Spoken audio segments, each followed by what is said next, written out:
안녕하세요. 저희는 해밀고등학교 프로젝트 봉사팀입니다. 저희는 환경이란 주제를 각자의 시점에서 생각해보고 여러분들에게 여러 정보를 알려드리기 위해서 이 영상을 제작하였습니다. 재미있게 시청해주세요.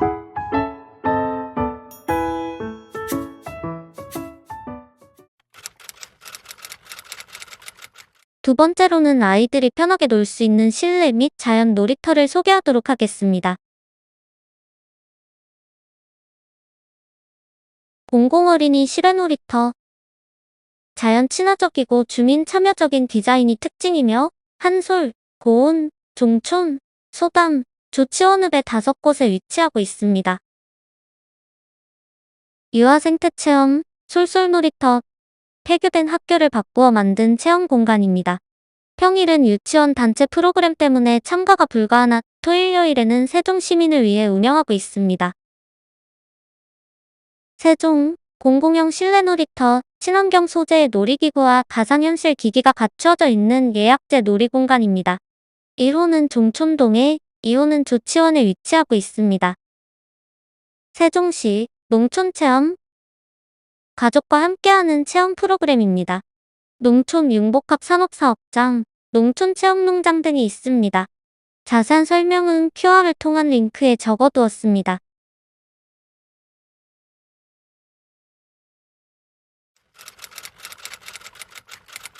세 번째는 일상생활에서 교통약자에게 해가 될 수 있는 환경들을 알려드리겠습니다.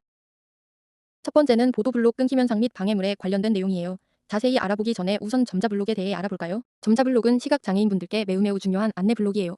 점자블록은 총 2가지 형태가 존재하는데 올록볼록하게 튀어나와서 점들로 이루어진 블록과 선으로 쭉 펴진 블록으로 이루어져 있어요. 점선으로 된 것은 멈춰, 아는 표시이고 선형으로 된 것은 앞으로, 나는 표시예요. 하지만 이런 점자블록의 편리함에도 여전히 곳곳에서 불편하고 안전하지 않은 곳이 있다는 사실이 알려지고 있어요. 도대체 어떤 문제들이 있는 걸까요? 먼저, 가장 큰 일인 것은 점자블록이 아예 끊어져 있다는 거예요. 대도시 등의 교통로를 잘 다듬는 곳에서도 가끔씩 보도블록이 파괴되어 있지만 제주도 같은 시골에서는 교통로가 좁아지거나 끊어지는 곳도 많다고 해요. 이런 문제가 발생할 경우엔 시급하게 도로를 정비해야 해요. 도로에 대한 문제는 한국도로공사 콜센터 척은 구청 같은 정부기관에 민원을 넣어 처리를 해야 한답니다. 개인적으로 할 수 있는 일은 가능한 한 그곳을 피해서 가거나 교통약자분들을 적극적으로 돕는 것이 중요하겠네요. 또 다른 문제는 전동 킥보드와 같은 방해물이 존재해요. 여러분은 전동 킥보드와 같은 방해물 때문에 가는 길에서 멈칫 한 적 있나요? 잘못 가다가 걸려서 넘어져 버리면 민망하기도 하고 아프기도 하잖아요. 그런데 시각장애인 분들의 경우엔 그걸 못 보고 넘어지실 수 있어요. 전동 킥보드는 비교적 최근에 출시되어서 관련된 법의 규제가 약한 편이에요. 탑승 가능 연령이 아닌데도 타서 다니는 등의 위법 현상에도 강력하게 조치를 가하지 못하고 있어요. 전동 킥보드에 대한 문제는 여러 가지로 많아서 이번 5월 1일부터 아이를 활용하여 불편 신고 접수를 진행한다고 해요. 여러분도 안전한 도보기를 위해서 적극적으로 활용해보는 건 어떨까요? 혹시 여러분들은 도시와 멀리 떨어진 곳으로 놀러 가 보신 적 있으신가요?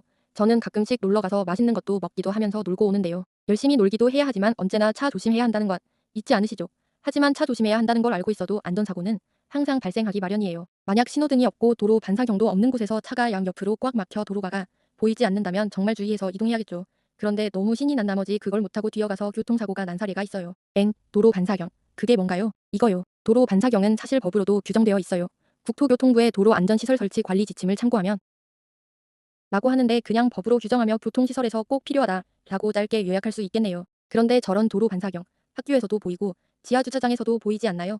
맞아요. 도로 반사경은 일반 차도에서 뿐만 아니라 곳곳에서 우리의 안전을 책임지고 있어요. 하지만 도로 반사경이 있어도 안전사고가 날 수 있기 때문에 도로변에선 주의가 필요하겠네요.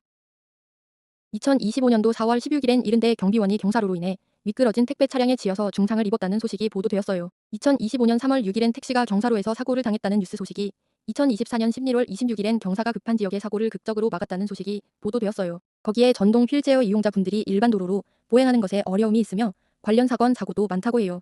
실제로 연합뉴스에서 일반 휠체어를 타서 경사로에서의 불편함을 몸소 보여주기도 했죠. 이처럼 급한 경사로로 인해 여러 사건 사고가 많이 발생해요. 이런 높은 경사로를 없애고 원만하게 바꾸면 좋을 텐데 왜 그러지 않는 것일까요? 가장 첫 번째로는 경제적 문제가 있어요. 우리나라의 가파른 경사로가 한두 군데가 아니기도 하고 경사로의 경사 정도 및 크기에 따른 비용 차이가 발생하여서 다른 방식으로 교통약자를 지원하는 게 더 좋은 것이죠. 두 번째는 공사로 인한 통행로 막힘 현상이에요.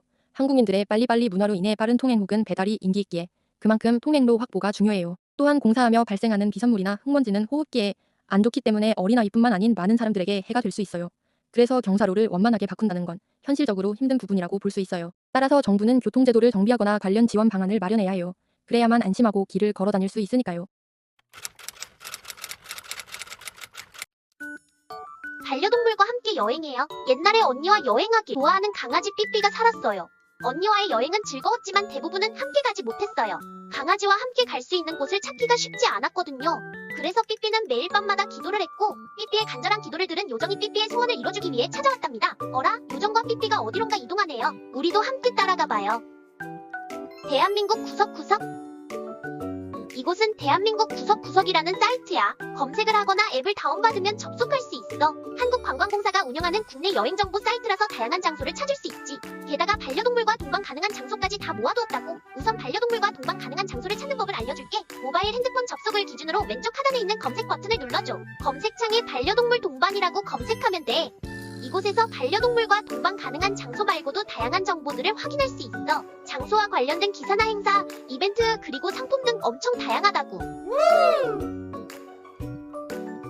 자, 검색창 바로 아래에 있던 이곳을 한번 들어가 볼까? 여기서는 반려동물 동반 여행 콘텐츠, 팁, 주의사항 등을 확인할 수 있어. 재미있고 유익한 정보들이 가득한 곳이지. 관련 콘텐츠를 한번 확인해 볼까? 반려동물 동반 장소와 관련된 다양한 기사들이 나와 있어. 한 번쯤 읽어보는 것도 재미있겠지? 이번에 볼 것은 댕댕 여행 지도야. 사이트에 들어가면 가장 먼저 보이는 화면에서 찾을 수 있어. 반려동물과 함께 여행 갈 만한 10가지 장소를 추천해주지. 한국관광공사와 카카오 모빌리티의 합작이라서 렌터카와 관련된 정보도 얻을 수 있어. 이건 아까 봤던 거. 이 사이트에서 장소를 찾을 때 주의해야 할 사항이야. 잘 확인해봐. 어때? 이젠 여행 갈 장소 찾기 쉽겠지?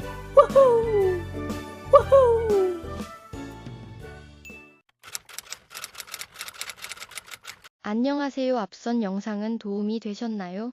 저는 이 영상을 보시는 분들 중에서 환경 문제를 실제로 어떻게 해결하는지, 실질적으로 도움을 줄 수 있는 방법은 없는지 궁금하실 분들이 있을 거라고 생각을 합니다. 그래서 저는 여러분이 도움을 줄 수 있는 단체와 서비스를 알려드리고자 합니다. 그럼 시작해 볼까요?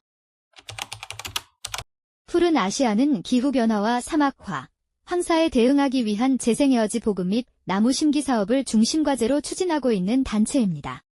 한국 이외에도 몽골, 미얀마, 베트남 등 총 15개의 사업장에서 조립 및 지역 개발 사업을 펼치고 있습니다. 피해 지역의 주민들과 함께 나무를 심고 지속가능한 생태마을 모델을 만들어가고 있습니다. 푸른 아시아는 해피빈으로도 후원을 할 수 있으며 몽글 등의 활동에도 참여할 수 있습니다. 세계자연기금은 환경 문제를 6가지 분야로 나누어 전 세계와 협력하는 세계 최대 자연보전 기관입니다. 이곳에서 진행하는 캠페인 활동 중 가장 유명한 것은 어스아워로 3월 마지막 토요일 저녁 8시 반부터 1시간 소등을 하는 것입니다. 해밀동에서는 안내방송으로 어스아워를 알려줄 정도로 친숙한 전 세계적인 활동입니다. 세계자연기금의 판다뉴스를 구독하면 매달 판다뉴스를 통해 이곳의 소식을 들으실 수 있습니다. 해피빈은 앞서 소개한 기관들과 달리 네이버에서 제공하는 온라인 기부 사이트입니다. 해피빈에서는 수수료 없이 기부금 자체가 전달됩니다.